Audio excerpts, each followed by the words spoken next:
Primer movimiento. El mundo desde la universidad.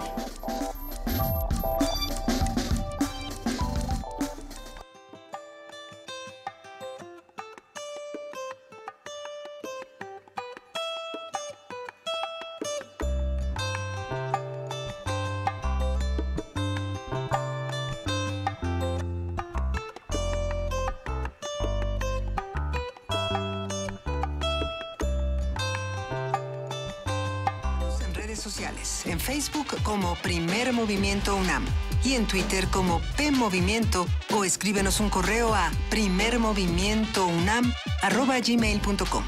Hagamos comunidad. En este momento son las 8 de la mañana con 5 minutos. Esta es la segunda hora de Primer Movimiento. Y ahora no pudimos venirnos en pijama a trabajar, Miguel Ángel Quemain, Juana Inés de eso. Sí, ni modo, ya regresaron de las vacaciones administrativas toda la universidad y bueno, esperemos que sea esta cruda ligera para todos los que regresan, todos los que estuvieron toda la noche manejando. Les podemos dar la solución perfecta, que es nunca se vayan. Nunca Miren, se vayan. Nosotros qué felices estamos. Qué frescos, nada arrugado. Nada. Lozanos y frescos. No, realmente nos da muchísimo gusto volver a TV UNAM en el canal 120 y en el 20.1 de TV Abierta.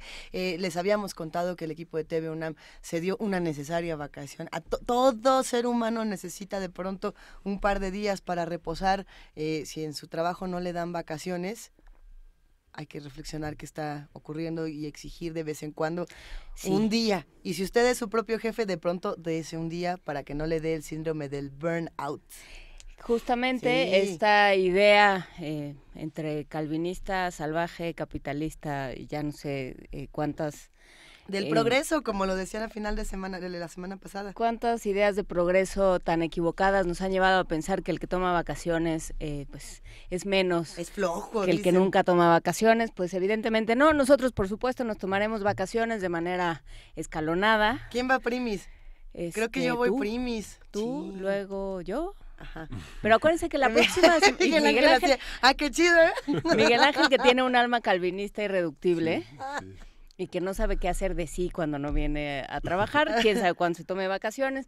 Vamos a hacer una carta en change.org o en alguna plataforma para que Miguel Ángel descanse y se tome vacaciones y reponga fuerzas. Quienes nos escuchan, quienes están haciendo comunidad con nosotros, les recordamos que estamos en @PMovimiento, en diagonal Primer Movimiento UNAM y en el teléfono 55 36 43 39. Ya estamos recibiendo sus mensajes, vamos a estar conversando con ustedes en un momento más, pero si no me equivoco, es el momento de nuestra nota nacional. Primer movimiento.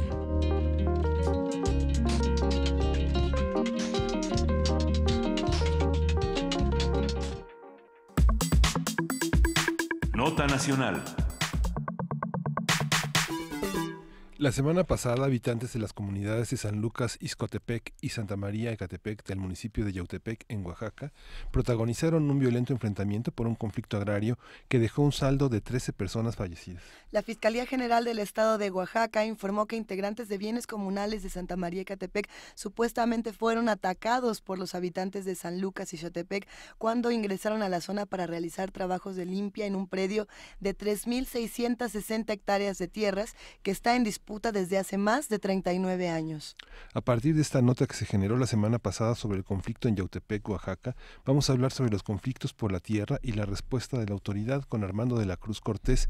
Él coordina el Tequio Jurídico y es una asociación civil dedicada a defender derechos humanos de las mujeres y del territorio en Oaxaca. Armando, bienvenido. Gracias por estar con nosotros.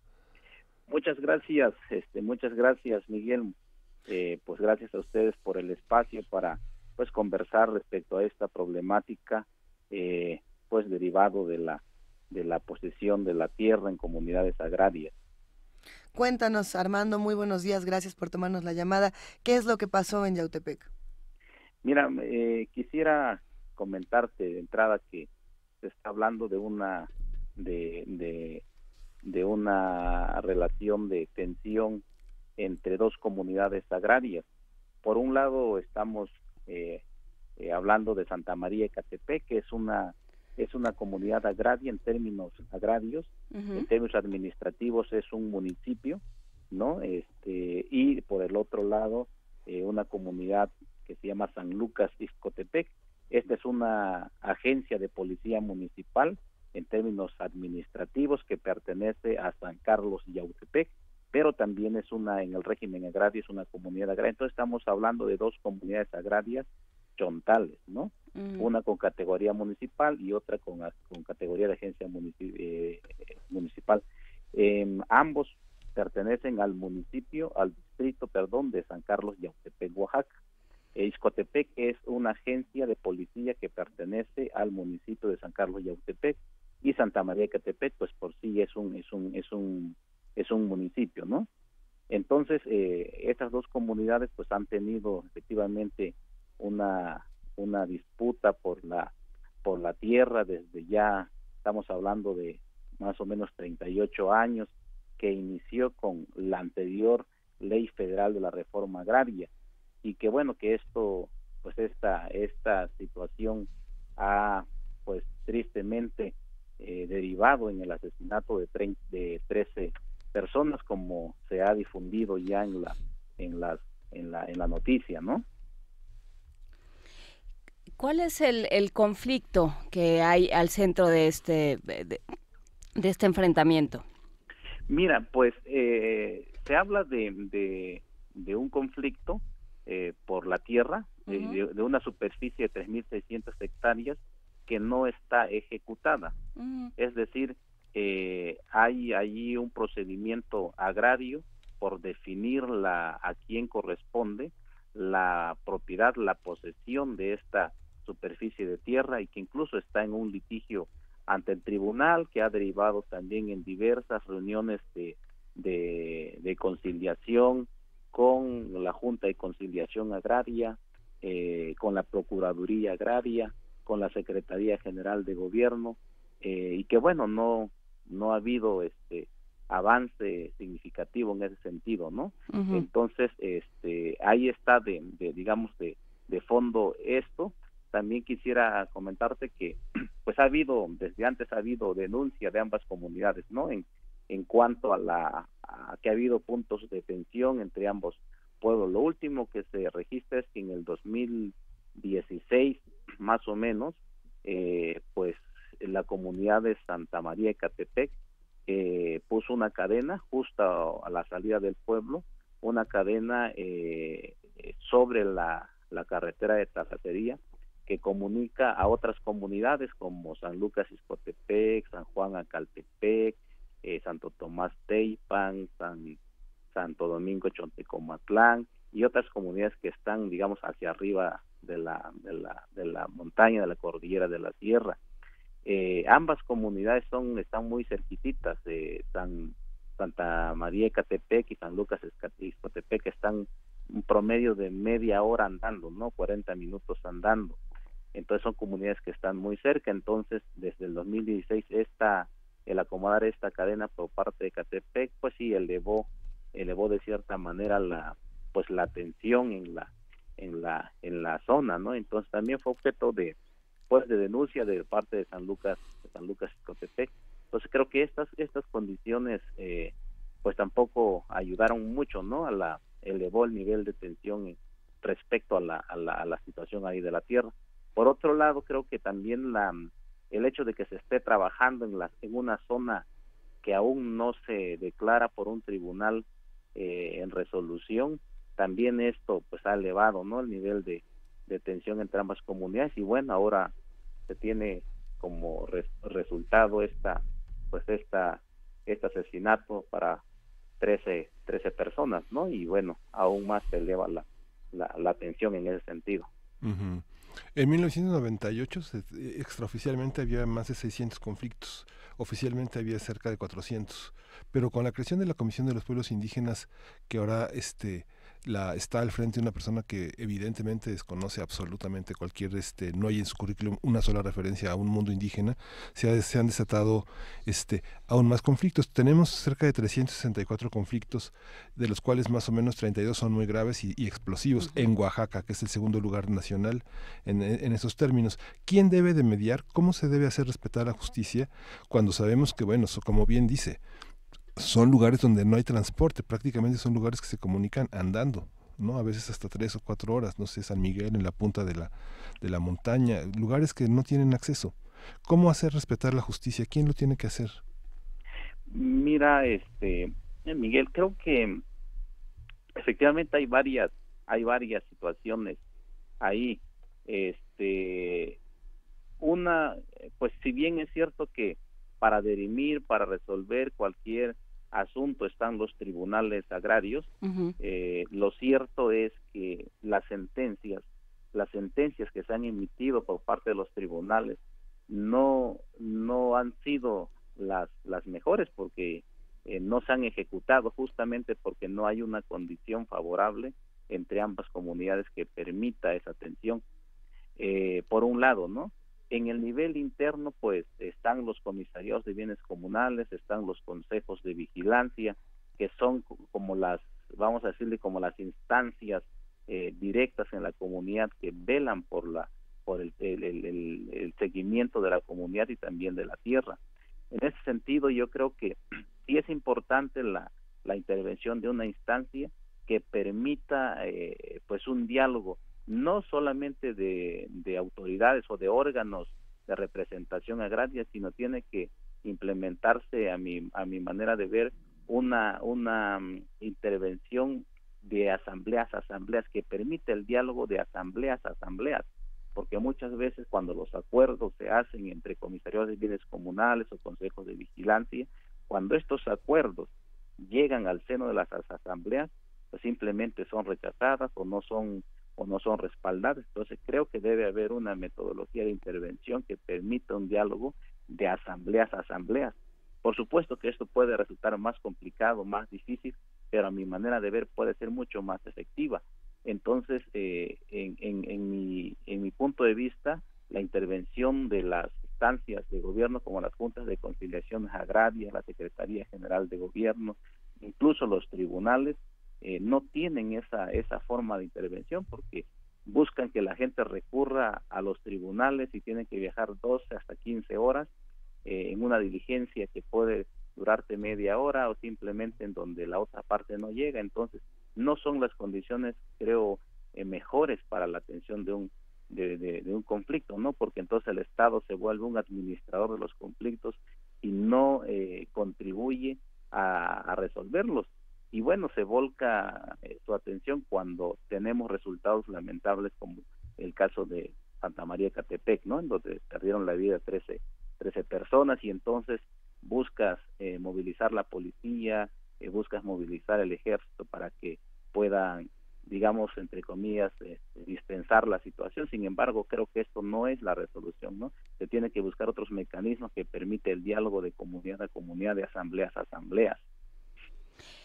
Creo que ahí hay un punto muy importante y que además no es privativo de esta situación en Yautepec en particular, sino que, bueno, es algo que sucede sistemáticamente en Oaxaca, en Chiapas, en varios estados de la República que tienen población indígena y que tienen formas propias de organizarse. Y yo creo que por eso existe una asociación como Tequio Jurídico Armando de la Cruz, porque esto es muy común y porque no hay la autoridad pues impuesta por vía electoral o elegida por vía electoral no acaba de representar a los habitantes y sus preocupaciones.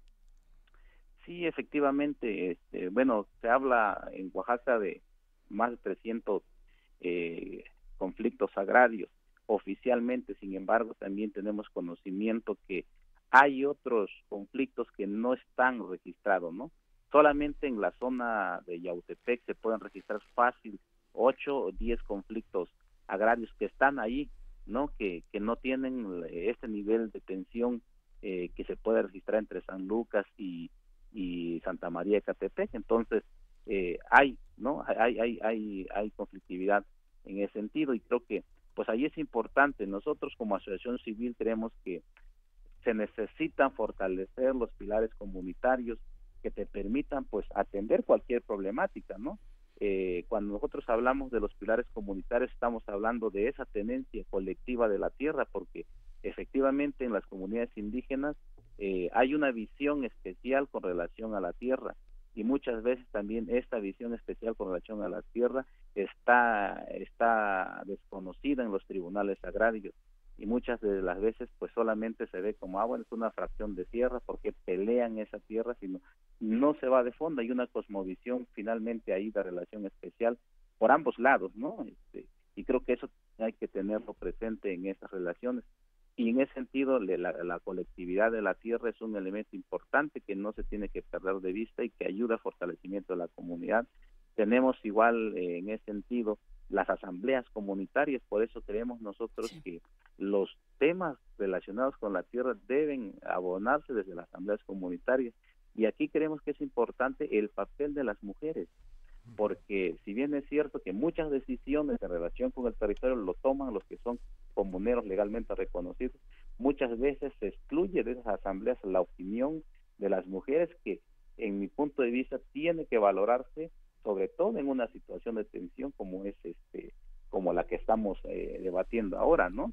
Entonces ahí las asambleas juegan un papel importante, y esas hay que fortalecerlas de tal manera que también ayuden a buscar otras alternativas, ¿no? Nosotros realmente condenamos, reprobamos los asesinatos como un medio para resolver los problemas, ¿no? Entonces creo que allí trasciende, ¿no? Trasciende el fortalecimiento de estos pilares comunitarios. Pero que, digamos, como federación nos pusimos de acuerdo y decidimos que todos íbamos a ser estados, y que cada estado iba a tener un gobernador, y que cada estado se iba a dividir en municipios, y que cada municipio iba a tener un gobierno. Y entonces, ¿cómo conciliar eso con una forma de organización como la de las asambleas? O sea, ¿cuál es tu lectura, tu experiencia, Armando de la Cruz? Yo creo que pensar en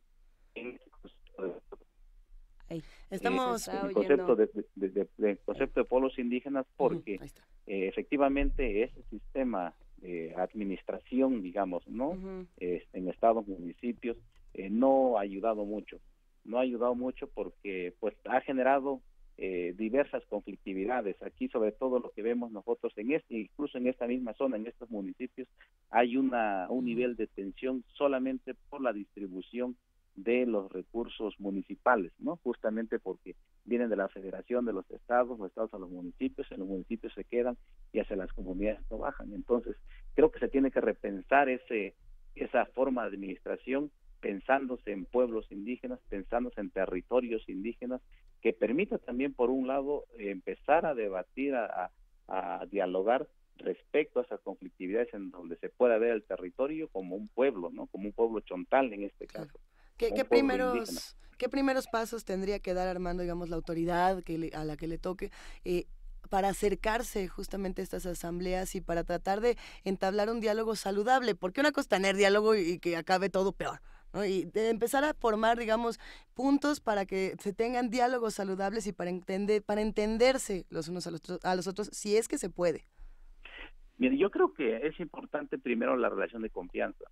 Es decir, las comunidades no tienen confianza ya en las cabeceras municipales, en los ayuntamientos, no tienen confianza en las instancias estatales, justamente porque no hay un acercamiento, ¿no? Un acercamiento que te permita dialogar, que te permita construir alternativas. Entonces, yo creo que esa relación de confianza hay que crearla, ¿no? Y la relación de confianza no la creas en un día, 2 días, la creas acompañando constante y permanentemente a los procesos comunitarios. Me parece que ahí hay una clave en este sentido, ¿no? Y quisiera decir, con relación a la conflictividad, a la tensión, al nivel en que se encuentran ahora ambas comunidades, me parece que es importante que se cree una comisión independiente, es decir, una comisión que no sea la Procuraduría Agraria, que no sea la Junta de Conciliación, sino que se pueda abonar, echar manos de otras personas que permitan generar una comisión para empezar a atender la problemática, por un lado.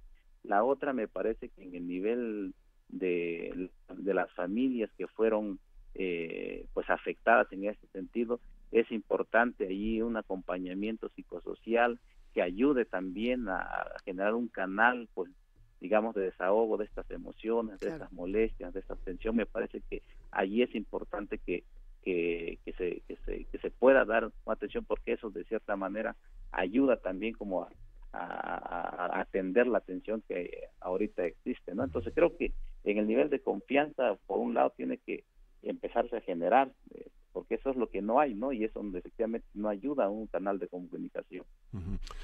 Armando, ¿por qué las mujeres, las escrituras de la tierra están a nombre de ellas? ¿Alguna vez fueron tomadas en cuenta? ¿Hay organizaciones de mujeres que las defiendan?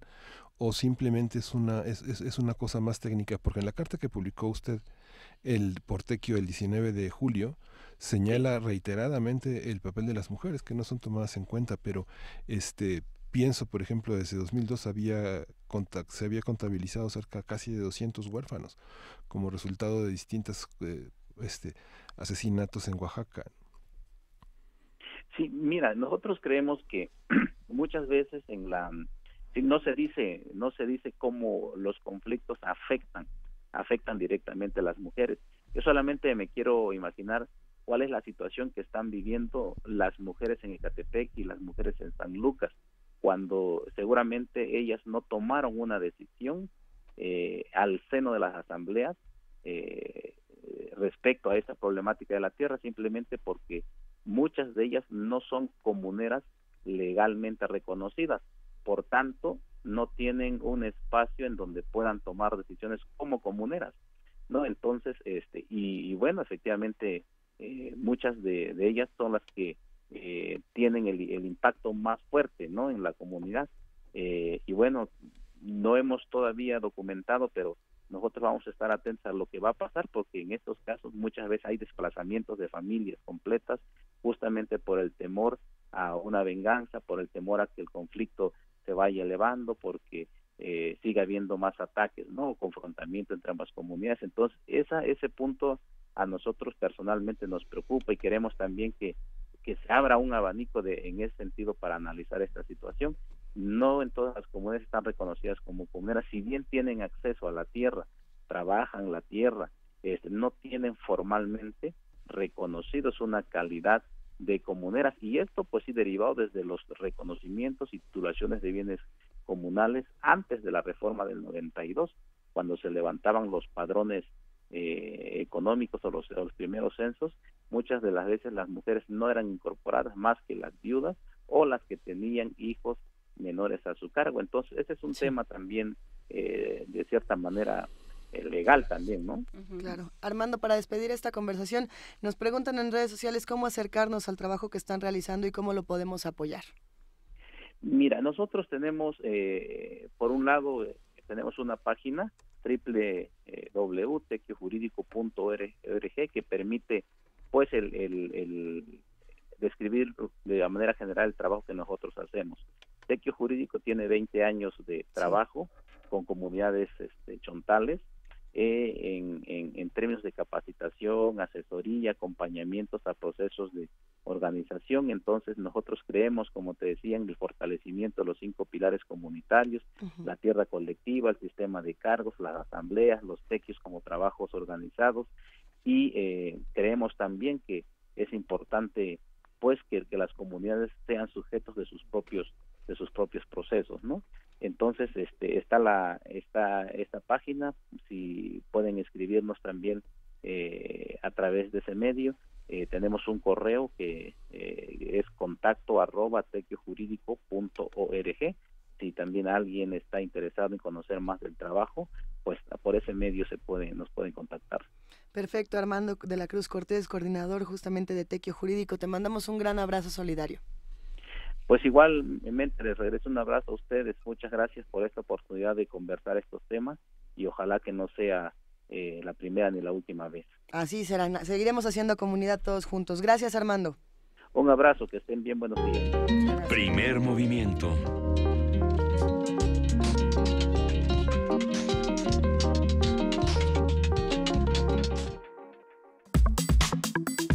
Nota Internacional. Tras más de 10 horas de discusiones, el Parlamento israelí aprobó la madrugada del jueves una polémica ley que define a Israel como el Estado-nación del pueblo judío. Ay, nada más. El documento aprobado con 62 votos a favor y 55 en contra también establece que el hebreo será la única lengua oficial. Afirma que los asentamientos judíos en Israel son de interés nacional, proclama a Jerusalén como su capital y se reserva el derecho a la autodeterminación. La Organización para la Liberación Palestina, conocida como la OLP, consideró que la ley legalizaba oficialmente el apartheid, mientras que los gobiernos de otros países árabes, como Egipto, Irán y Jordania, manifestaron su rechazo al documento, denunciando que socava las posibilidades de paz y una solución justa y completa a la causa palestina. Qué complicado se ha puesto este tema. Vamos a hacer un análisis de esta ley, su espíritu, sus posibles repercusiones y las reacciones que ha provocado. Nos acompaña para ello el doctor Moisés Garduño, profesor de la Facultad de Ciencias Políticas y Sociales de la UNAM, especialista en estudios árabes e islámicos. ¿Cómo estás, querido Moisés? Buenos días. Muy buenos días, Luisa, Juana Inés, Miguel Ángel. Muy buenos días también a nuestro querido auditorio. Qué complicado empezar la semana de esta manera, Moisés. Te extrañábamos, por cierto. Cuéntanos. Sí, es una noticia sumamente de mucho escándalo a nivel internacional, pero sobre todo vale la pena analizar en el contexto en el que se da. Se dice entre los que apoyaron la ley del partido Likud, de la coalición que lidera Benjamin Netanyahu, que es una ley democrática. Recordemos que en Israel no existe una constitución como tal, sino que la normatividad se, rige a través de varias leyes básicas, como ellos le llaman. Se dice que esta ley es parte de ese corpus que, norma la vida ordinaria de los israelíes, pero que de democrática, desde mi punto de vista, no ha tenido mucho, porque las discusiones fueron muy ásperas. Solamente 62 de los 120 escaños que votaron o que tienen derecho a votar pasaron la ley con mucha fricción, con muy poca voluntad, con un debate muy amplio, como dijo Miguel Ángel, pero eso no es lo más importante. Lo más importante es que esta ley viola acuerdos internacionales de 50 años de resoluciones de Naciones Unidas, desde los acuerdos de Ginebra, que obviamente evitan hablar de transferencia de población en territorios ocupados, el plan de partición de 1947 de Naciones Unidas y sobre todo las resoluciones del Consejo de Seguridad de Naciones Unidas, particularmente la 242 de 1967 y la 2334 de diciembre de 2016, donde se dice claramente que los asentamientos que esta nueva ley pone como una cuestión de interés nacional, estos asentamientos, de acuerdo con esas resoluciones, han sido ilegales desde esos años. Entonces, tenemos aquí que la normatividad israelí está tratando de envalentonar la cuestión de la identidad, que yo pienso que es algo que han tenido como un elemento muy débil en los últimos años para las nuevas generaciones. Mucha gente en Israel ya no quiere vivir ahí por la cuestión de la violencia, al igual que muchos palestinos. Los israelíes tienen una tasa de natalidad menor, ellos crecen aproximadamente, datos más, dependiendo de donde nosotros encontremos los documentos, a una tasa de 1.7%, mientras los árabes israelíes, es decir, árabes israelíes que viven dentro de territorio israelí, crecen en una tasa de 2.2 a 2.7%, ¿no? Entonces, me parece que hay que analizar el contexto de esta ley en cuestiones de interés de geografía, de demografía y de ideología para las nuevas generaciones, y obviamente el contexto internacional, que es un contexto que favorece totalmente a Netanyahu y a su coalición, particularmente por el apoyo que se le está brindando desde la administración de Donald Trump. Pero no solo eso, sino también la fragmentación del sistema árabe regional, con las crisis que tenemos en Siria, en Irak, en Yemen, en Libia, cuyos gobiernos anteriormente, sin hacer apología alguna de ninguno de estos regímenes dictatoriales, pero que en su momento eran regímenes muy críticos de el accionar de la política exterior y de la forma en la que se ha tratado desde Israel a los palestinos. A ver, estaba por ahí este debate este fin de semana de si era culpa de Trump o si era culpa de justamente el conflicto sirio. Es interesante, hay muchísimos factores, Moisés. ¿Cómo han respondido los distintos gobernantes de esta región por ahí? Si no me equivoco, en Egipto se hicieron unas declaraciones importantes de discriminación racial y en otras latitudes también. Esta ley, desde el punto de vista de la sociedad egipcia, la sociedad turca, en sus diferentes manifestaciones en periódicos locales, pues han señalado lo que con justa razón se ve que es una ley que segrega, que institucionaliza la diferencia y la discriminación con respecto al otro, porque si nosotros nos ponemos a analizar los principios, son 15 principios en los que el portal del Ministerio de Justicia de Israel ahí expone la ley. Si nosotros, por ejemplo, vemos el principio 1, pues vamos a ver que la autodeterminación, de acuerdo con este principio, solamente se rige para Israel como un derecho exclusivo, lo cual obviamente despoja del derecho de autodeterminación a la otra parte, a los palestinos. Se dice que esta ley, por ejemplo, tiene el derecho de existir como ley, como cualquier otro país la tiene alrededor del mundo, y los parlamentarios israelíes aluden todo el tiempo a los países europeos, pero pues hay que recordar que los países europeos, cualquier país europeo, particularmente en Europa Occidental, no tiene un conflicto como lo tiene el Estado de Israel con Palestina, y por supuesto que esos países tienen pues fronteras definidas, cosa que Israel y Palestina no tienen. Otro ejemplo, por ejemplo, vamos a ver la lengua, ¿no? La parte del principio número 4, cuando se habla del hebreo como la lengua oficial de Israel, también ahí se está despojando de un estatus, ¿no?, oficial a la lengua árabe, que se le tacha ahora de una lengua especial, un estatus oficial que va a tener. Obviamente esto va a causar pues muchísimas críticas alrededor del mundo árabe, pero más que fijarnos en las declaraciones de los políticos como Abdel Fattah al-Sisi o el mismo Erdogan, no, hay que fijarnos en la respuesta de la gente a propósito de esto, que lo ven como algo muy importante para su propia identidad como árabes en el caso de los egipcios y como musulmanes en el caso de los turcos. Sí. Esta parte de la diáspora es muy sensible también. Por ejemplo, la ley establece que hay que tener una conexión directa con la diáspora israelí, pues lo cual nos habla también de esta exclusión del derecho de retorno que tienen los palestinos y del cual no se toca absolutamente nada en esta ley, ¿no? Entonces, sí, hay muchas respuestas, muchas, reacciones, pero pues hay que tomar en cuenta también que esto sucede en un contexto de violencia desde marzo de este año, en donde los manifestantes en Gaza han estado haciendo una serie de protestas en contra del bloqueo económico en el cual se tiene la región por parte de Israel, y también que recordar que en estas manifestaciones el ejército israelí ha asesinado a más de 400 personas y ha herido a cerca de 15,000 personas, incluyendo paramédicos, incluyendo periodistas e incluyendo civiles que han sido asesinados por la espalda a partir de francotiradores. Entonces, si nosotros sumamos todos estos factores, tanto locales, regionales e internacionales, podremos entender mejor por qué esta ley tiene tantas reacciones y tanto repudio a nivel internacional, particularmente en el Medio Oriente y el mundo árabe.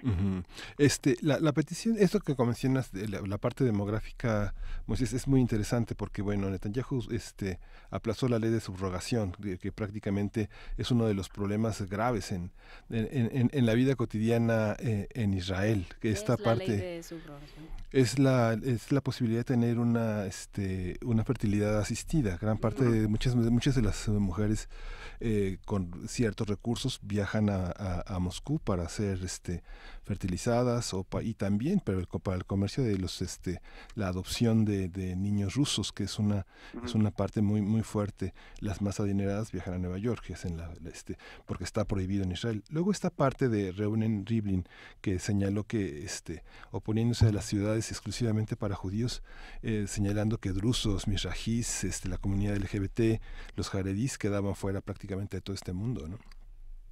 Sí, totalmente. Hay dentro de la pluralidad de ciudadanos que hay dentro de Israel, donde conviven pues etíopes, diversidad de judíos, árabes, drusos, cristianos, entre otras, ¿no? Porque también la ley afecta a este 24% de otros israelíes a los que no se aplicaría esta ley, ¿no?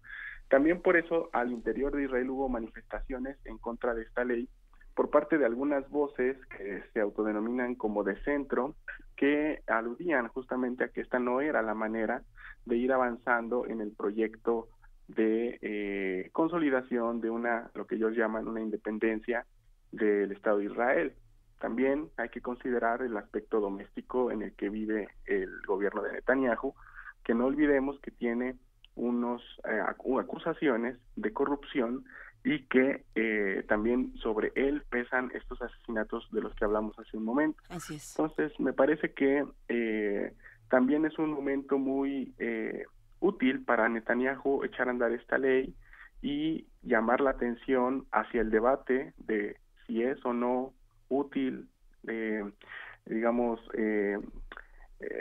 legítima esta ley, en lugar de que la gente voltee a ver estos casos de corrupción, investigue y en el mejor de los casos se llegara a una investigación y a un juicio para que se tenga que pagar lo que se tenga que pagar ahí con el gobierno israelí, ¿no? Entonces me parece que va también por ahí. Son muchos factores, pero lo que sí es verdad es que lastima, sí, a estas minorías, a este 24% de la población que vive dentro de Israel, pero sobre todo lastima a la paz que genuinamente se debe de alcanzar si alguien quiere, digamos, ir por esa normalización a la que aspira Israel con el mundo árabe, ¿no? O sea, realmente no puedes hacer una ley como esta si tú necesitas resolver un conflicto de muchos años como este y arrebatarles el derecho de autodeterminación, de existir, entre muchas otras cosas. No es la manera en la que se podría hacer esto. Pero Moisés, sí, ¿para quién está hecha esta ley? ¿Qué tanto Netanyahu considera que necesita, digamos, desactivar este conflicto, resolverlo, transformarlo para bien de todos? ¿O qué tanto esta es una ley conscientemente hecha para inflamar y para despertar respuestas encendidas, ¿no? Furias, pues.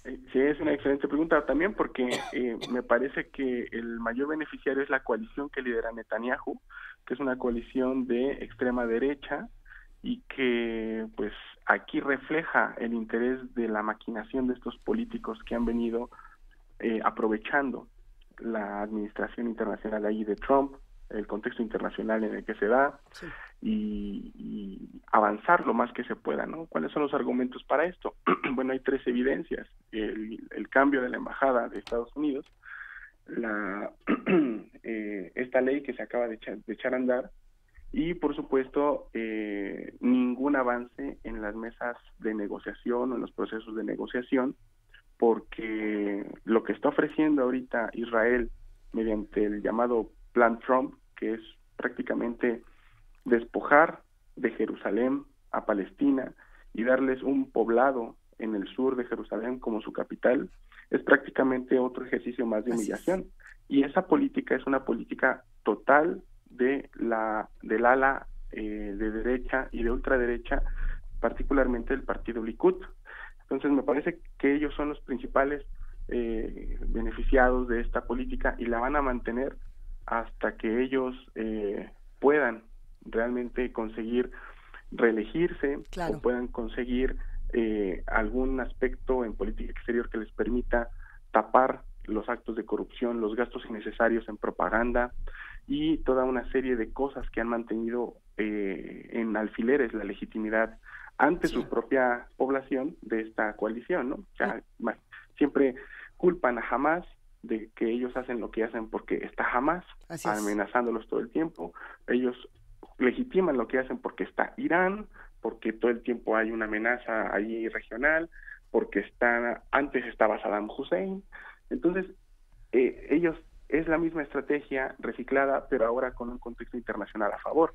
Todas las leyes básicas que han pasado han sido sumamente, digamos, caóticas y han tenido mucha fricción. Han sido muy puestas en tela de juicio. La ley básica de Jerusalén, por ejemplo, la de 1980, fue una ley que fue la primera que se encargó de hablar de Jerusalén como la capital histórica de Israel, y a pesar de que iba en contra de la resolución 242 que mencionamos hace un principio, esa ley se pasó y es la ley que ellos toman para echar a andar o implementar un proceso de judaización dentro de Jerusalén, amparándose en esa ley. Es decir, cosas que podrían parecer tan simples, pero que son sumamente significativas, como por ejemplo cambiar el nombre de las calles, permitir la construcción de sinagogas, prohibir la construcción de mezquitas, cambiar la planificación de la movilidad urbana, las avenidas, los pasos a desnivel, la creación de sitios culturales que rescaten la herencia judía y no así la árabe, entre otras cosas, ¿no? Pero esta ley realmente ha sido una de las más fuertes, de las más agresivas en términos de ir en contra de un proceso de paz y de reconocimiento del otro, ¿no? Entonces creo que esto no es obra de nadie más que de esta coalición de ultraderecha. Es que tenemos un lugar especial en nuestra desazón, por supuesto, para las decisiones de Donald Trump y de Benjamín Netanyahu, pero ¿qué pasa, por ejemplo, cuando también está en duda la calidad moral de muchas de las autoridades alrededor de este conflicto? Y lo digo pensando en los últimos escándalos de Recep Tayyip Erdogan, nuestro presidente favorito de Turquía. Bueno, digo, ya sé que no es exactamente el tema, pero sí viene a cuento. Y vamos, porque vamos administrando el tiempo porque todavía nos falta Rouhani. Sí, ahí vamos. Es que en estos momentos en la región no existe un líder o un líder de gobierno, de coalición, o un gobernante con una legitimidad tal que le permita, digamos, llevar en su bolsa el bono de legitimidad democrático que toda una persona que ganó por medio de elecciones, por una buena participación, podría tener. Erdogan, Al-Sisi, Netanyahu, incluso ahora, como lo vemos, Rouhani, que no ha cumplido con las promesas que hizo durante su campaña cuando se reeligió como presidente de Irán. Ningún presidente tiene la legitimidad. ¿Y cuál es la evidencia de esto? Que tienen que hacer este tipo de fórmulas, de reformas legales para mantener digamos, el control de su política de acuerdo con su ideología, para mantenerse en el lugar de enunciación desde el que lo hacen. Ejemplo, Abdel Fattah al-Sisi, por ejemplo, acaba de echar a andar una ley en Egipto que castiga a cualquier persona que en Twitter o en cualquier red social tenga más allá de 5,000 seguidores, porque dice que cualquier persona que tenga más de 5,000 seguidores puede ser sospechoso de, digamos, compartir noticias falsas, ¿no? Rumorear en contra del gobierno. Y entonces todos los digamos, youtubers o los tuiteros que tienen más de esa cantidad de seguidores son sospechosos y son objetivos para ir a la cárcel en caso de que el gobierno así lo quiera. Esto no es otra cosa más que una medida que va en contra de, o que refleja la debilidad de la legitimidad del gobierno. En el caso de la ley en Israel prácticamente pues habla de lo mismo, ¿no? Es la ley Mordaza, ¿no? La llamada ley Mordaza, ¿no? Exactamente, sí, también. O sea, cualquier persona que yo quiera detener, la voy a detener, porque eso habla de la debilidad que yo tengo. En Turquía, ahora el gobierno cambió el régimen parlamentario por un régimen presidencial, en el cual, ahora que ya Erdogan ha tenido casi 10 años de gobierno, ahora va a tener otros 8, como ya lo hemos comentado en otras ocasiones, claro. Precisamente porque pues hay una gran cantidad de población que no está de acuerdo con su gobierno de los primeros 2 periodos, y que ahora pues va a tener que aguantarse porque el golpe o el intento de golpe que hubo en el 2015 fortaleció paradójicamente, el gobierno y la capacidad coercitiva de Erdogan para hacer purgas, para encarcelar periodistas, para acallar voces críticas. Profesores universitarios están en la cárcel o ahora en el exilio, despachando desde universidades extranjeras. Entonces, eso es lo lamentable que tenemos en la región, y que esto es un reflejo también pues de lo que pasa con gobiernos como en Estados Unidos, con también tintes autoritarios en el caso de Rusia, y pues es lo que tenemos lamentablemente ahora en la región. Y es la prohibición, por ejemplo, de tomar fotos, de reproducir fotos de soldados en redes sociales, que es el intento, es la aspiración, después de este conflicto que fue este soldado que remató en 2016 a un palestino malherido en Hebrón, ¿no? Que fue lo que detonó todo eso, ¿no? Cualquier persona en Israel que tome una foto de un soldado y la suba a internet es objetivo de cárcel sin juicio alguno, ¿no? O sea, también protegiendo ahí cualquier labor del ejército y de los francotiradores. Y bueno, obviamente cuando uno le pregunta a los responsables israelíes, dicen que ellos lo hacen evitando daños colaterales, evitando muertes civiles, en aras de la defensa de la paz y de la integridad de Israel. Pues, pero en realidad lo que ocurre ahí es que, aunque ellos dicen que están ahí para amedrentar a Hamás, etcétera, me parece que lo que están haciendo es tratar de calmar mediante la fuerza el ánimo, la animosidad legítima de todo un pueblo, particularmente, sí, de los palestinos, pero particularmente los que viven en Gaza, sí, de retirar un bloqueo que prácticamente los tiene de rodillas desde hace más de 12 años, ¿no? Desde que empezó el bloqueo. Entonces, el 80% del agua, es más, me estoy quedando corto, el 90% del agua no es consumible en Gaza. Hay electricidad solamente 4 horas al día, cuando bien se trata de un día, digamos, de positivo, ¿no? La cantidad de personas que entran a Gaza están controladas mediante checkpoints especiales de el ejército israelí, que aparte son itinerantes y que violan derechos humanos todos los días.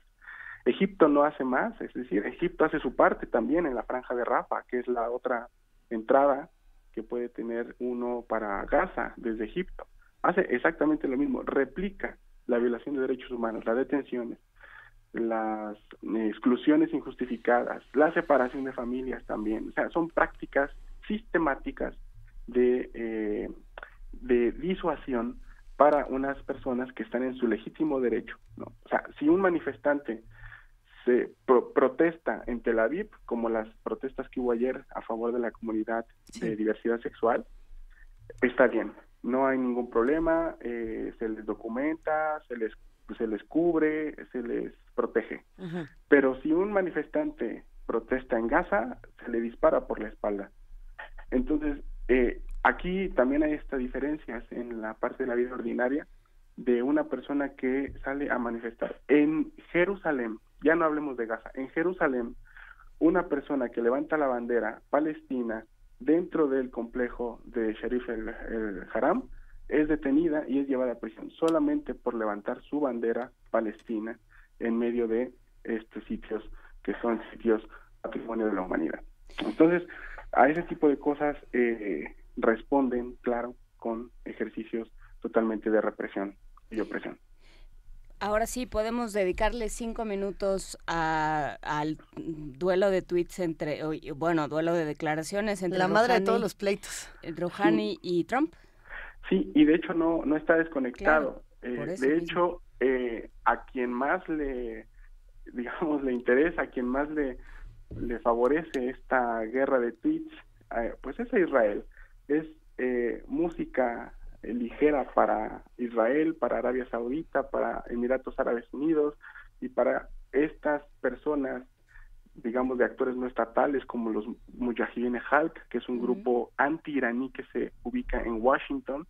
Todo esto es música ligera para ellos, miel para sus oídos, porque lo que ellos quisieran justamente es que Estados Unidos e Irán entraran en una guerra, ¿no? Que es una guerra totalmente indeseable desde mi punto de vista, claro, y con una peligrosidad al grado de lo que tuvimos, por ejemplo, en la guerra Irán-Irak durante la década de los 80, ¿no? O sea, es algo que es, digamos, pues se puede dar, es muy difícil que se dé, es potencial, pero no es deseable, aunque lo que dijo Rouhani sí, ha sido algo que ha sido transversado por los medios estadounidenses en su totalidad. De hecho, el discurso en el que se toman las palabras de Rouhani y se cita esta frase de la madre de todas las guerras, de hecho ese discurso empezó diciendo el presidente iraní que si Estados Unidos quería tomar la madre de todas los tipos de paz posibles, ¿no? Eso es lo que se puede traducir en el discurso.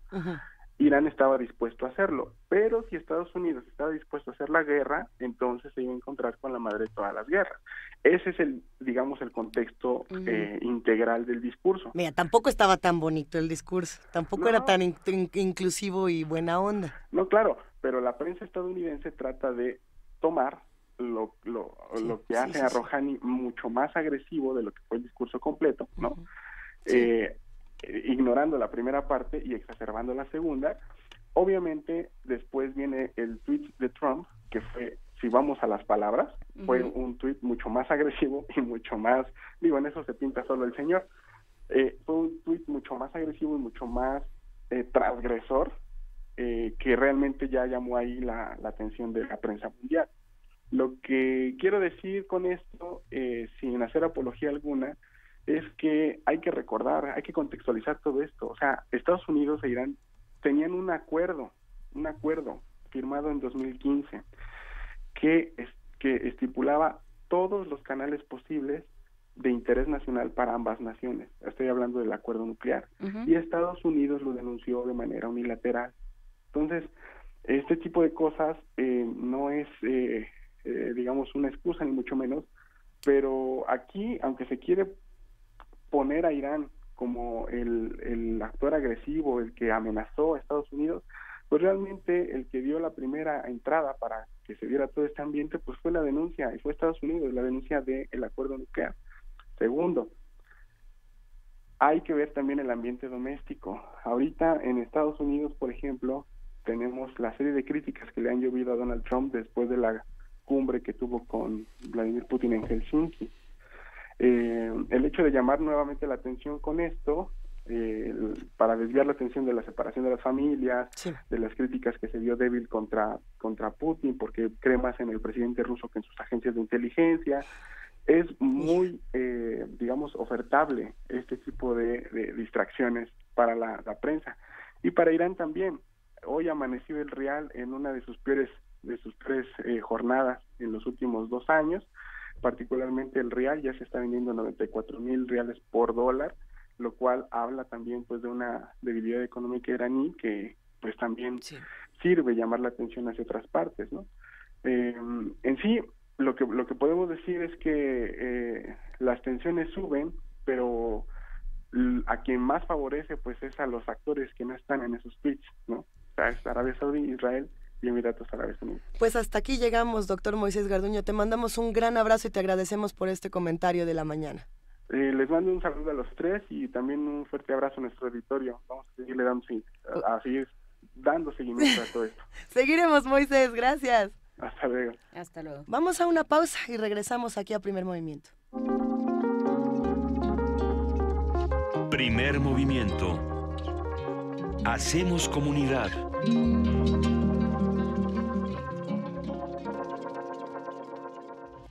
Primer Movimiento. Podcast y transmisión en directo en www.radio.unam.mx.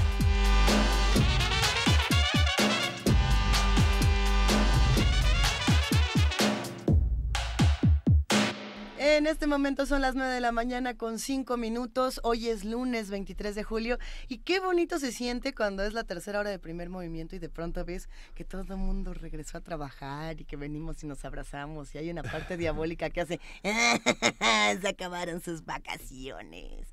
O no es así, bueno, o es angelical, nos extrañaba.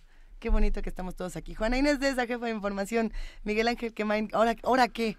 ¿Ahora qué hacemos? Pues vamos a la poción necesaria. ¿Directo? Si quieres. Sí. O no seguimos. No sé, como yo quiera. Tenemos redes sociales, ¿no? Tenemos muchos comentarios en redes sociales y queremos agradecer a los que nos acompañaron todas estas vacaciones, y digo todas como si hubieran sido tantas. Bueno, en estas semanas que la universidad estuvo, digamos, en esta brevísima pausa, nos acompañaron muchos, entre ellos nos escriben Miguel Ángel Gemirán, por supuesto que todas las mañanas está tuiteando. Mayra Elizondo también ya nos escribió. Por aquí le mandamos un gran abrazo a Efren, a Eduardo Mendoza, a Juan R. Marín. ¿Quién más de este lado? Brenda Mireles. Gracias a todos, sigamos haciendo comunidad y para todos ustedes la poesía necesaria. Primer movimiento.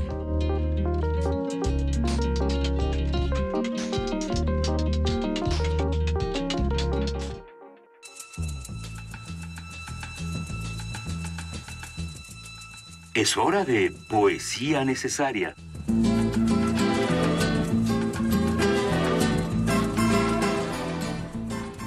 Miguel Ángel Quemain, y es la poesía necesaria. Hoy voy a leer 3 poemas muy cortos de Jorge Miguel Cocompech, que él nació en Calquiní en 1952, es uno de los poetas importantes en toda la lengua maya, que va de Campeche a Quintana Roo a Yucatán.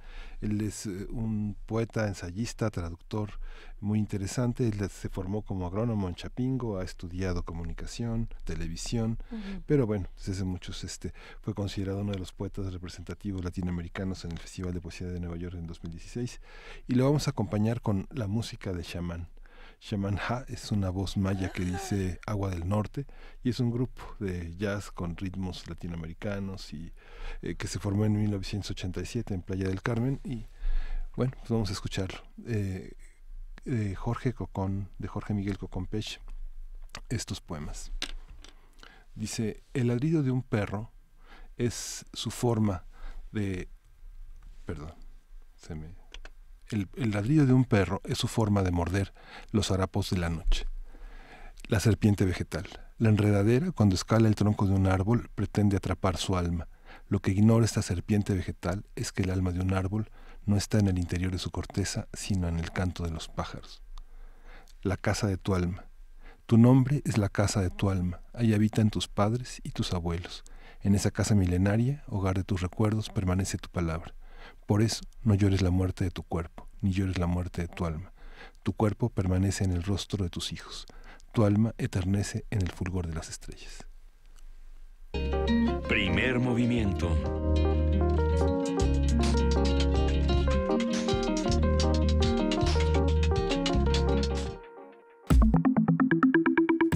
La mesa del día. El incremento de movilizaciones sociales en la década de los 70 del siglo pasado obligó a los gobiernos del PRI a promover la participación de partidos de oposición. El régimen de un partido hegemónico dio paso a un sistema más plural, gracias a reformas electorales que propiciaron la alternancia con el triunfo del Partido de Acción Nacional en el 2000, Vicente Fox, y en el 2006 con Felipe Calderón. Luego el PRI recuperó la presidencia con Enrique Peña Nieto. De acuerdo con los resultados de las elecciones del 1 de julio, la coalición Juntos Haremos Historia logró una mayoría en el Congreso de la Unión, pero necesitará negociar con los partidos de oposición para realizar reformas a la Constitución. En el Senado, la coalición de Morena, PT y Encuentro Social ocupará alrededor de 68 curules, mientras que en la Cámara de Diputados obtuvo un poco más de 300 escaños. En la Cámara Alta, las coaliciones Por México al Frente, integrada por el PAN, PRD y Movimiento Ciudadano, y Todos por México, integrada por el PRI, Partido Verde y Nueva Alianza, ocuparán 39 y 21 escaños respectivamente, mientras que en la Cámara Baja tendrán 130 y 63 de manera respectiva. Vamos a conversar sobre el concepto de oposición política en México, cómo ha cambiado y cómo se está reestructurando después del proceso electoral. Nos acompaña Antonio Martínez, él es periodista y cofundador de Horizontal. Hola, Antonio. Buenos días. Muy buenos días. A ver, Antonio. Bueno, ya traíamos muy buen chisme fuera del aire. Nos da muchísimo gusto que nos acompañes. Pero la pregunta que teníamos era, ¿y ahora qué es la oposición? ¿De qué se trata? ¿Quién es quién? ¿Qué quedó de los 8 perritos que tenía? Me quedaron 3. ¿Cómo funciona ahora la oposición?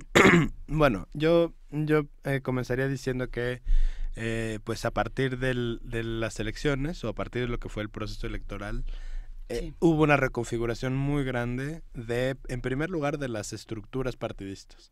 Es decir, ya no son lo que eran hace unos meses. Uh-huh.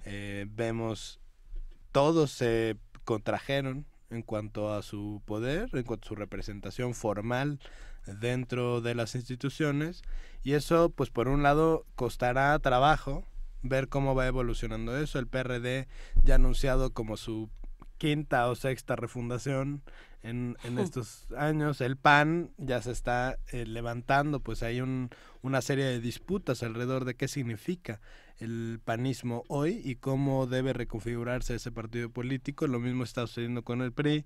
El expresidente del PRI renunció, ahora Claudia Ruiz Massieu está al frente de ello y están planteando también una reflexión importante de aquí a septiembre para saber cómo van a actuar frente al nuevo gobierno. También es cierto que no todas las oposiciones son partidos políticos.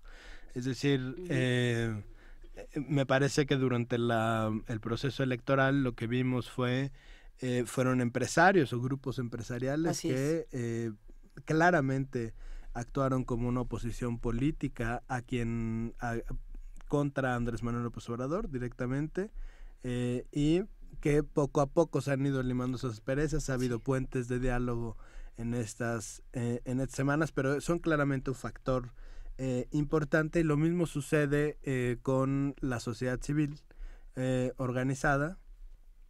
Me parece que hay ya lo platicábamos también justamente en Radio UNAM hace unos días sobre la sociedad civil, pero me parece que ahí hay una parte de la sociedad civil, que no es toda la sociedad civil, que ha tenido influencia, ha tenido incidencia en la creación y evaluación de políticas públicas en los últimos años, y que ahora parece o sienten que está en una posición de desventaja frente a un gobierno o frente a un próximo gobierno que, al llegar con esa popularidad, pero también con esa insistencia, creo que hay que entender muy bien el fenómeno de López Obrador y decir, bueno, pues este señor que lleva 18 años en campaña, que tiene 3 planes completos de gobierno, más o menos tiene idea de qué hacer, o quiere tener idea de qué hacer, porque tiene un diagnóstico hecho del país y tiene unas soluciones. Esas soluciones pueden o no ser las mejores, quién sabe, ¿no? Pero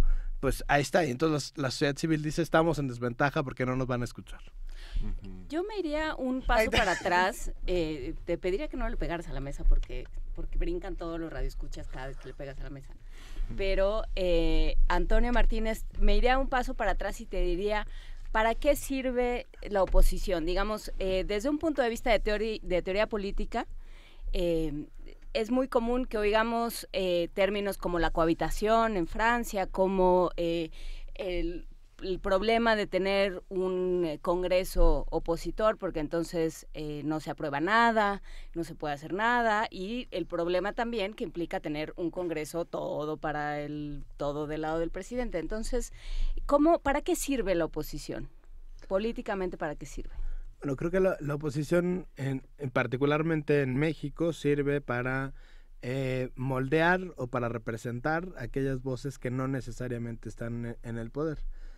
Y en ese sentido, me parece que la oposición es de muchos niveles. Es una oposición que se encuentra en los partidos políticos, nada más que hoy los partidos políticos, no solamente en México, a nivel mundial, hay una crisis de representatividad. Es decir, quienes votan piensan que los partidos políticos no los representan a cabalidad, porque en muchas ocasiones, debido al sistema económico, político, se desdibuja estas líneas ideológicas, y la verdad es que no se sienten representados. Entonces, por un lado están los partidos políticos que hacen una oposición formal dentro de las instituciones, está en el Congreso, se opondrán a lo que diga el Congreso, o la fracción mayoritaria del Congreso, y pondrán sobre la mesa algunos temas que no están en la agenda de la coalición gobernante. Para eso sirve la oposición en general. Y la oposición, digamos, fuera de las instituciones, en los medios de comunicación, en el sector privado, en el sector social, pues la oposición sirve también para criticar, digamos, en buena lid, para señalar lo que el gobierno, quienes detentan el poder, tienen como la cartera de soluciones a los problemas públicos. Eso por un lado. Sirve para dar debate, digamos, para generar una conversación en torno a temas que les parecen fundamentales para el país o para la democracia. Hoy mismo salió una carta por ejemplo, de un colectivo a favor de la legalización de las drogas, y pues ellos de alguna manera están en oposición, no pertenecen a la coalición gobernante, y sin embargo dicen, este gobierno o el próximo gobierno se tiene que fijar específicamente en estos temas. Lo mismo sucede con los medios de comunicación, que están agrupados por ejemplo, en hashtag medios libres, que dicen, ok, si Andrés Manuel ya dijo 50% menos de publicidad oficial, ¿cómo le vamos a hacer? Es decir, ¿qué pasa con el otro 50%? ¿Qué esperan de nosotros? No, Digo, no de nosotros, pero... ¿Y qué pasa con el otro 50%? ¿Se va a seguir dando discrecionalmente? Porque todo da igual, si solo lo recortas, claro, ¿no? Entonces, para eso sirve la oposición, para generar estas conversaciones y poder de alguna manera, pues, sacar una agenda junto con la coalición gobernante. Tradicionalmente se tendría que pensar la oposición tradicionalmente como alguien que aspira al gobierno, ¿no?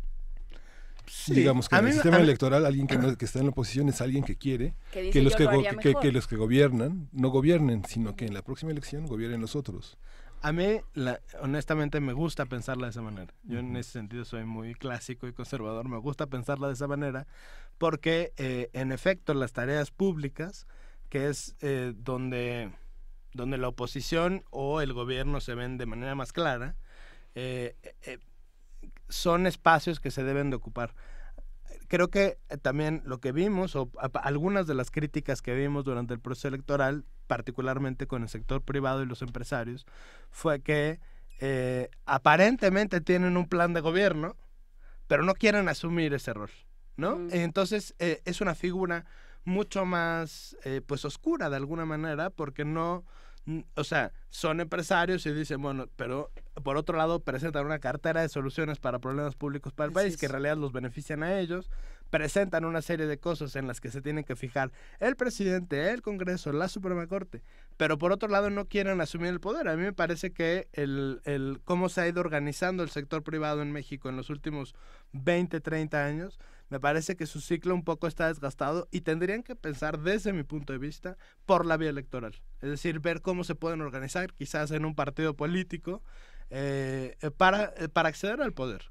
Porque hoy por hoy cada vez resulta un poco raro que estos grupos empresariales estén constantemente poniendo decálogos, planes, soluciones a problemas públicos, pero por otro lado no quieren asumir la responsabilidad de esos cargos. No quieren, o sea, que Claudio X González no quiera ser secretario de Economía, es decir, o presidente de la República, o el legislador. Es decir, creo que es el ciclo natural de ese tipo de oposición. Sería buscar la vía electoral, porque en ese sentido podrán ser una oposición mucho más clara y no esta oposición que está en un lugar un poco más oscuro, me parece, un poco más opaco. Hipócrita. A ver, entonces la oposición formal serían los partidos, la externa serían los empresarios. ¿Y en dónde entra la iglesia, por ejemplo, en este país? Bueno, que ha estado jugando para los dos lados en distintas ocasiones. Bueno, es que, a ver, la iglesia, digamos, es dentro de los actores sociales, pues es un actor complicado.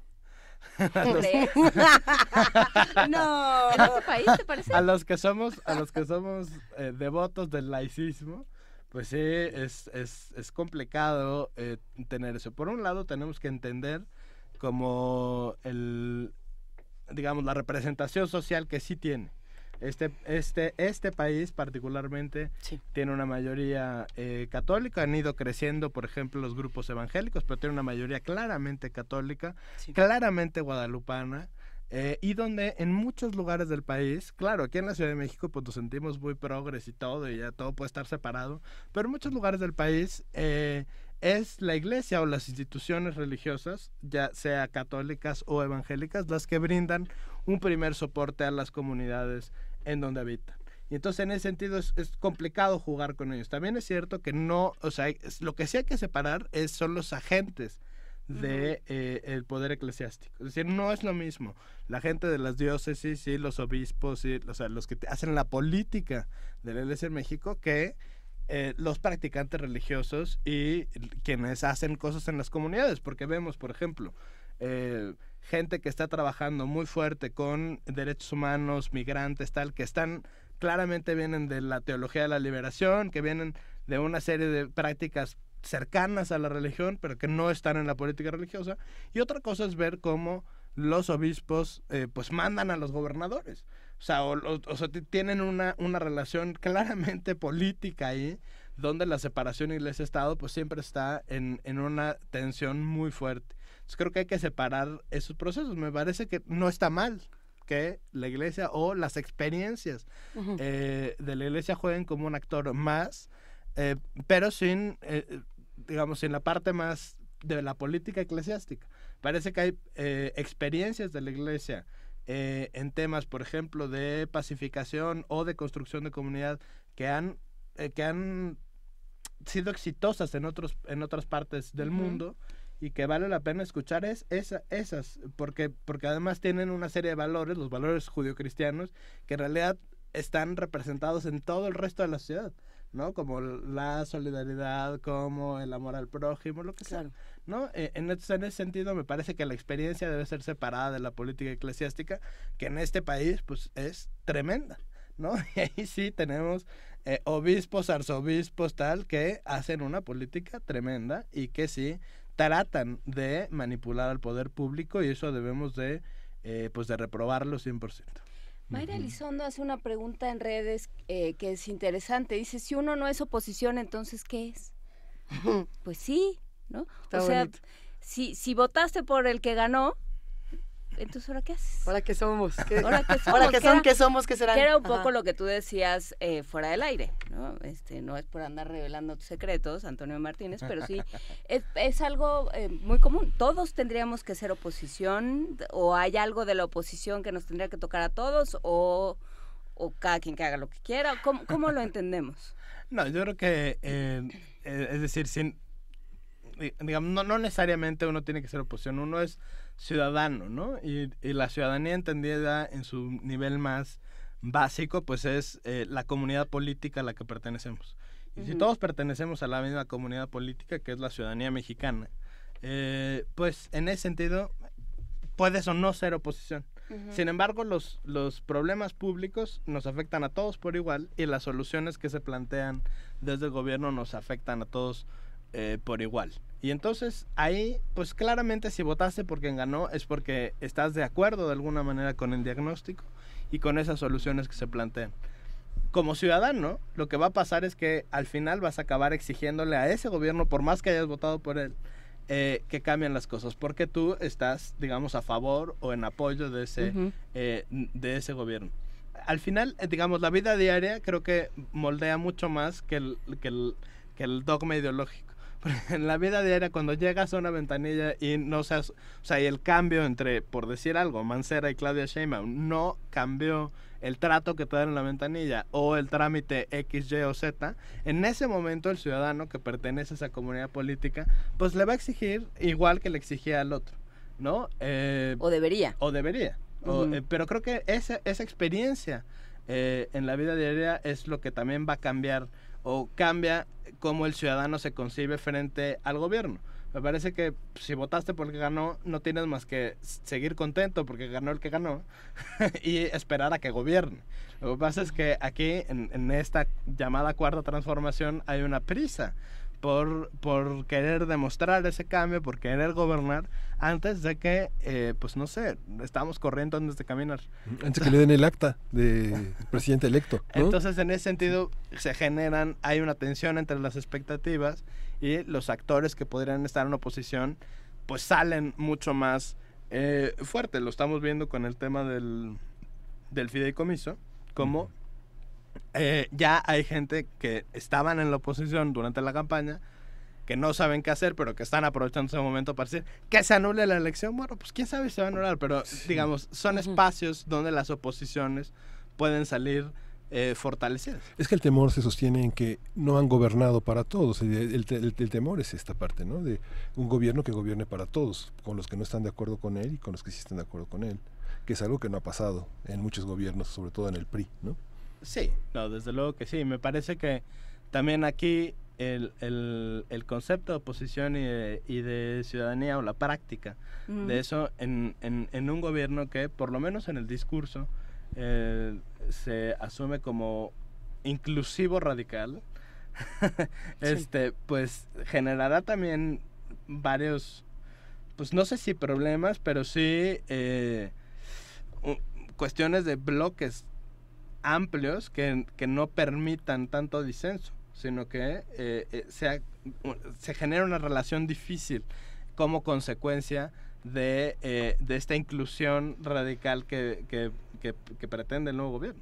En las últimas semanas han habido muchísimas discusiones, sobre todo en redes sociales, de los que están, digamos, simpatizando con Morena, los que no, los que votaron por otro partido, etcétera, etcétera, etcétera.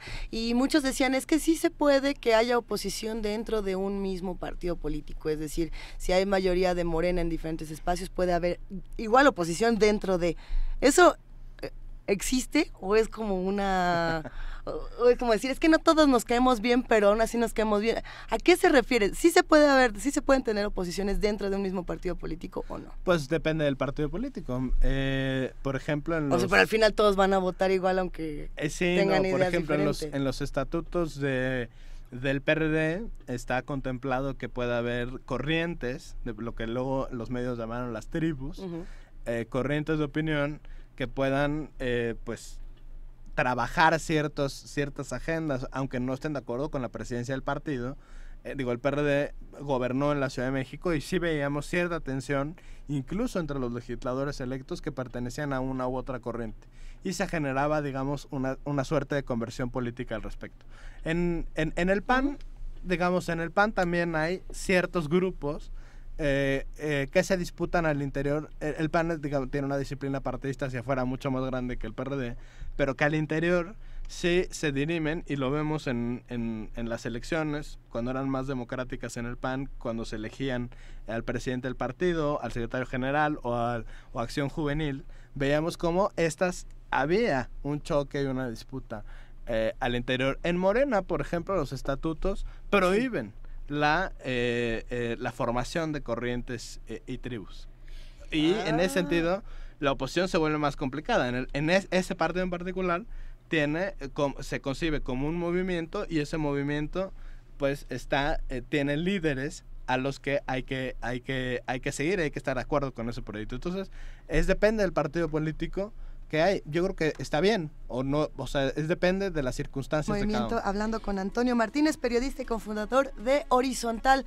Antonio, nos quedamos fuera del aire hablando un poco del papel de los medios de comunicación, de los periodistas y de esta oposición que se hace desde la palabra escrita y desde este lado en el que estamos hoy.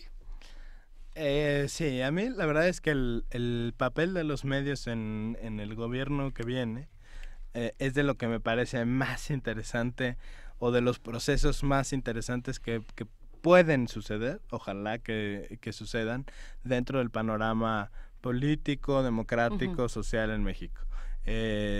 Por muchas razones. Me parece que en general, digamos, la historia de los medios en México, a diferencia de la historia política más reciente, creo que los medios en general no han tenido su transición a la democracia. Siguen actuando de una manera pues que no es particularmente democrática, que no es particularmente abierta.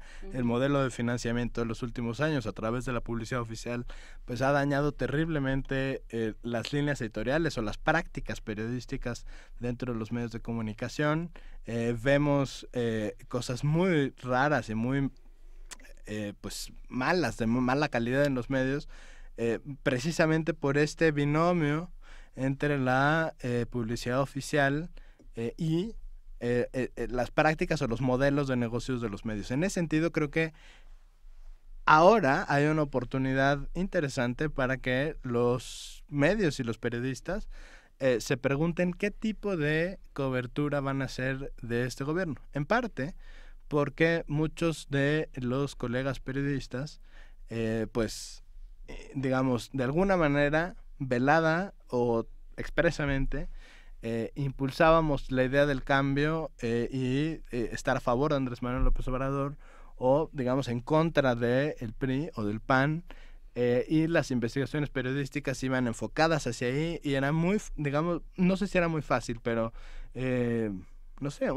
alguna nota que volviera a decirlo, o sea, como la ignorancia del presidente Peña Nieto, pues era muy bien recibida. Es cómodo, ¿no? es muy cómodo. Era muy cómodo. Si ahora, estabas dedicado al humor involuntario, a cubrir el humor involuntario, era una fuente inagotable. Entonces me parece que ahora el periodismo nacional se encuentra frente a ese reto. En primer lugar, por lo que ya decíamos, en el plan de austeridad dice 50% menos de publicidad oficial.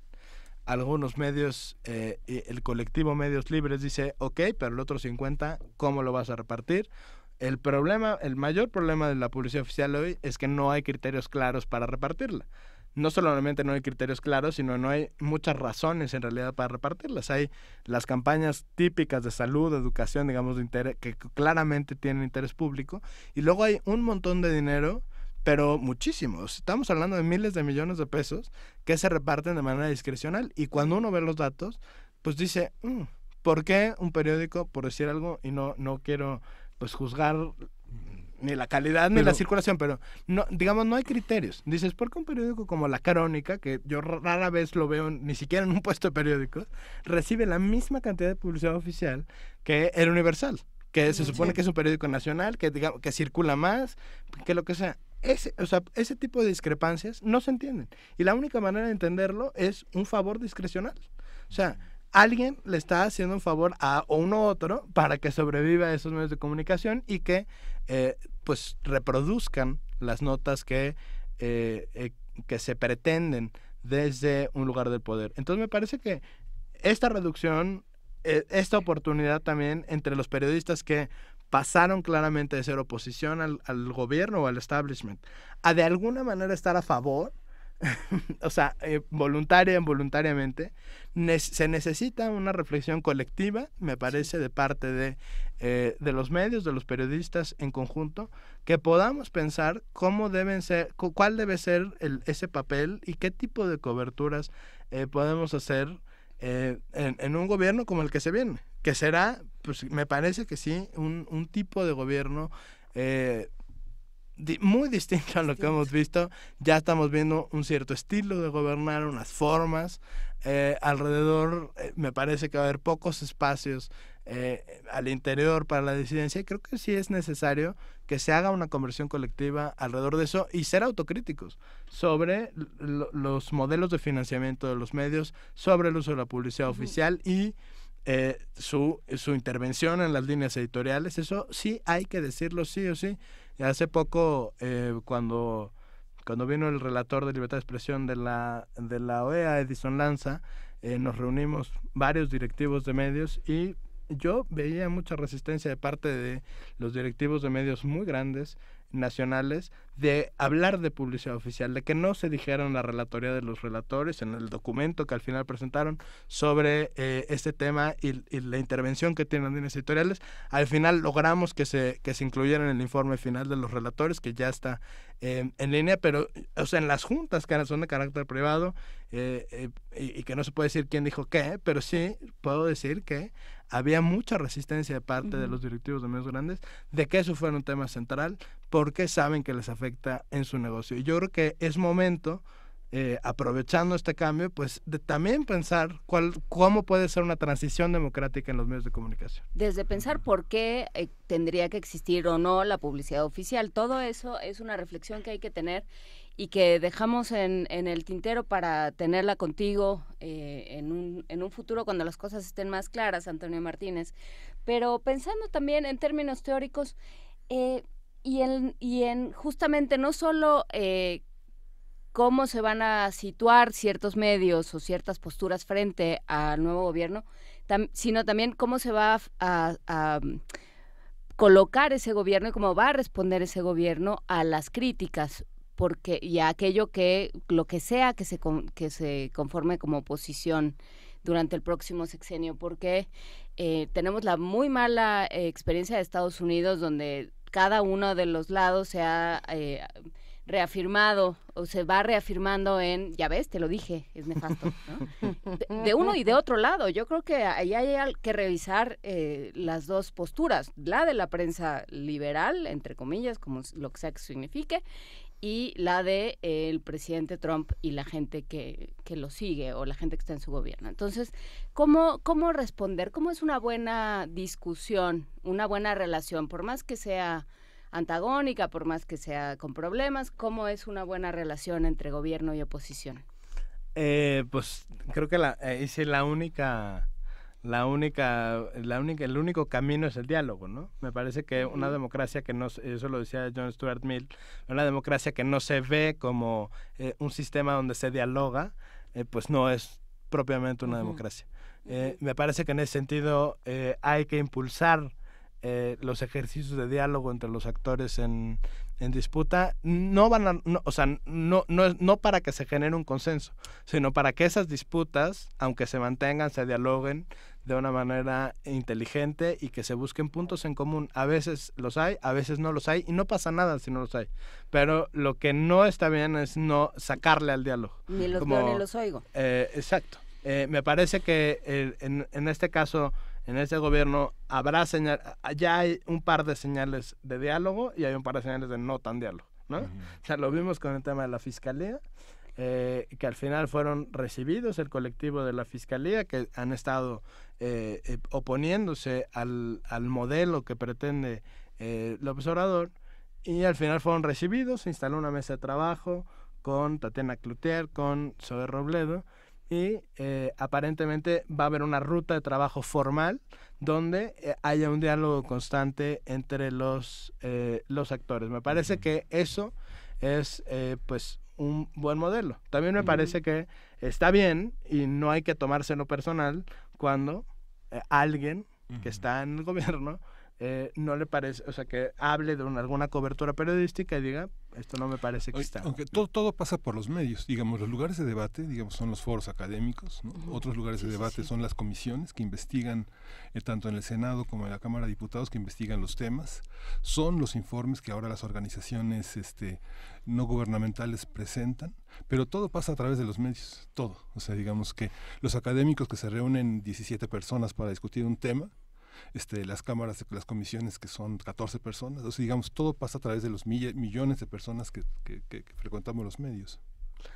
Claro, yo creo que ahí falta una gran pedagogía social para los medios de comunicación. Yo siempre he concebido a los medios de comunicación como, o sea, que habilitan un servicio público, de alguna manera, somos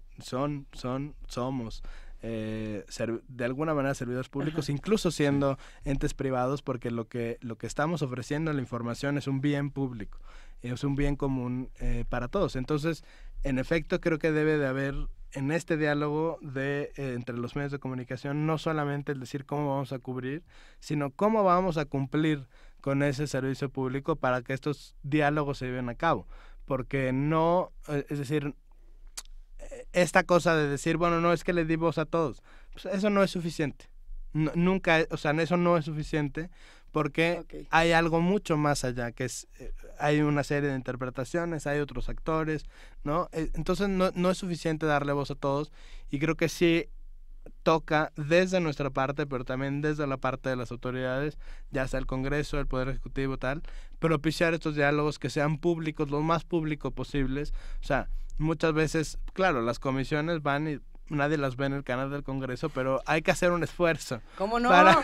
Hay que hacer un esfuerzo para que esos diálogos sean lo más público posibles, que estén en todos los canales, en los nuevos canales de comunicación, y estar todo el tiempo propiciando ese diálogo y a veces convocar expresamente a diálogos. Me parece que la próxima cosa que vamos a ver interesante será estos diálogos por la reconciliación nacional, donde ya hemos visto que actores que estaban en oposición al gobierno o al gobierno entrante de Andrés Manuel López Obrador han dicho: yo me puedo sumar a ese diálogo si se da con ciertas condiciones o si se tocan ciertos temas. Pero ahí me parece, y bueno, donde pasó es este desastre de lo del Papa y lo que sea, pero más allá de eso, me parece que ahí hay una oportunidad de ver de ver en vivo y públicamente cómo se puede llevar un diálogo de un tema, o sea, importante, y que además definirá la política del siguiente sexenio alrededor del tema de la violencia, de la seguridad y de las drogas, y decir, vamos a hacer un diálogo por la reconciliación. Hay posiciones súper progresistas como las de Olga Sánchez Cordero y gente que está alrededor de Olga Sánchez Cordero, hay otras que no lo son tanto, y que es necesario debatir, porque hay gente que auténticamente cree que el sistema actual de seguridad que ha dejado 200,000 muertos es el correcto, y que de hecho va, o sea, aunque ahorita haya un saldo gigante, pues va hacia un buen camino, y hay gente que radicalmente no lo cree. Entonces habrá que escuchar las dos partes. No, bueno, ya oímos a Peña Nieto diciendo, es que por más que mandamos policías, como que no se arregla. ¿Tú crees? ¿Tú crees? Esta mañana en esta mesa hemos tocado muchos tipos de oposición distintos. Por ahí todavía nos hacen falta algunos. ¿Qué pasa con la intervención de otros países en nuestro país, como oposición o no? ¿Y qué ocurre con la calidad moral de los intelectuales? Que es algo que también nos han estado preguntando en redes. Creo que fue Pablo Extinto a quien le mandamos un abrazo. Hablando justamente de los intelectuales que se han estado dando unos agarrones muy sabrosos en redes sociales y que nos podemos reír, pero después preguntarnos, ¿y esto para qué nos sirve? ¿Quiénes son estos intelectuales? ¿Qué representan? ¿Por qué ellos sí y uno no? ¿En nombre de quién hablan? ¿A nombre de quién o por qué o qué?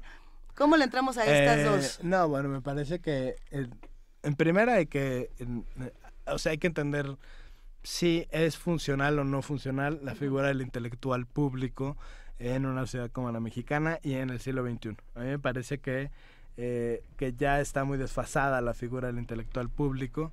Es verdad que los intelectuales públicos en el siglo XX, particularmente en la primera parte de la segunda mitad, servían como faros de contención de la conversación pública, hacia dónde tenía que ir, cómo, en qué términos, y eran también traductores de información de otros lugares, y la ponían al servicio de las personas, y por eso eran intelectuales públicos, porque tenían esta capacidad de interpretación y de traducción de los saberes del mundo hacia la sociedad en donde se desempeñaban. Pero me parece que eso, o sea, ya no es funcional, porque pues Wikipedia es más que un intelectual público.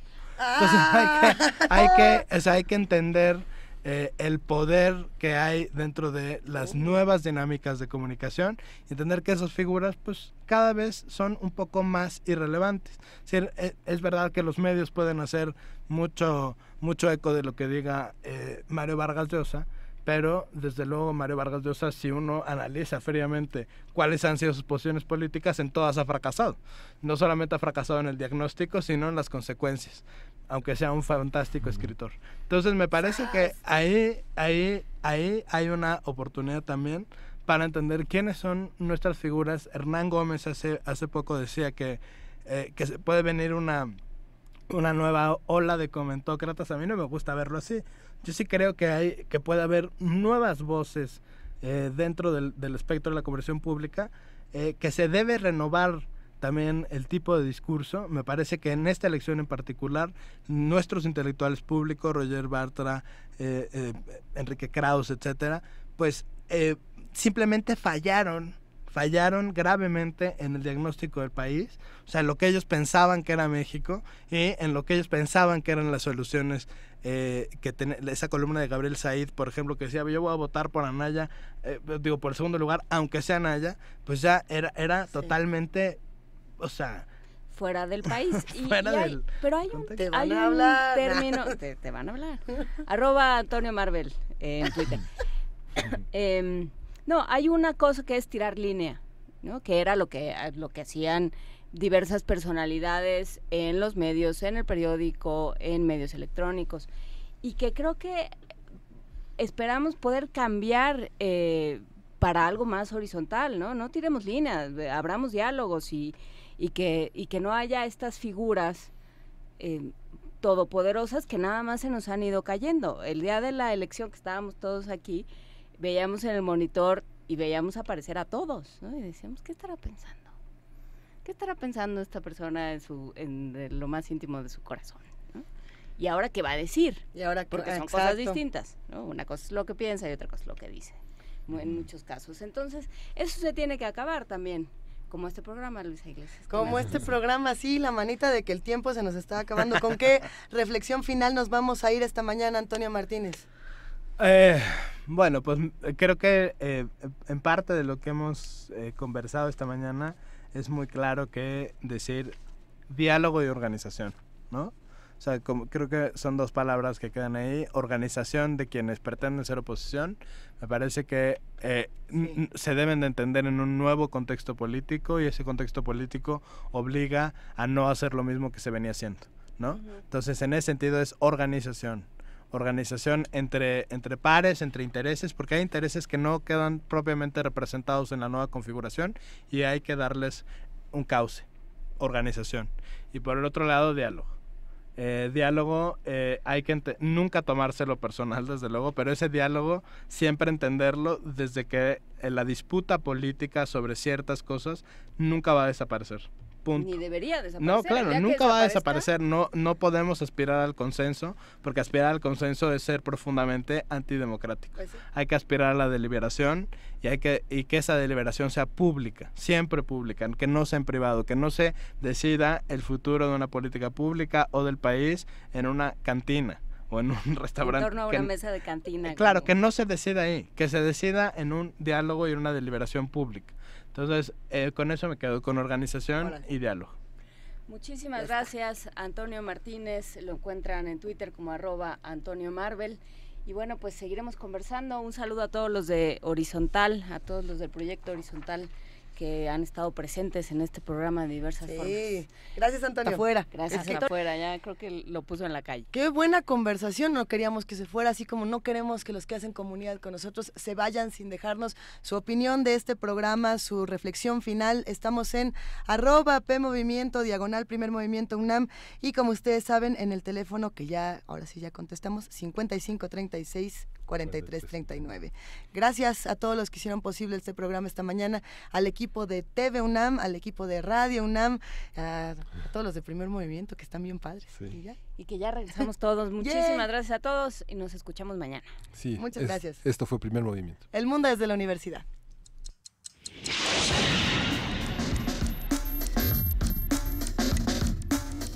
Radio UNAM presentó Primer Movimiento. El mundo desde la universidad.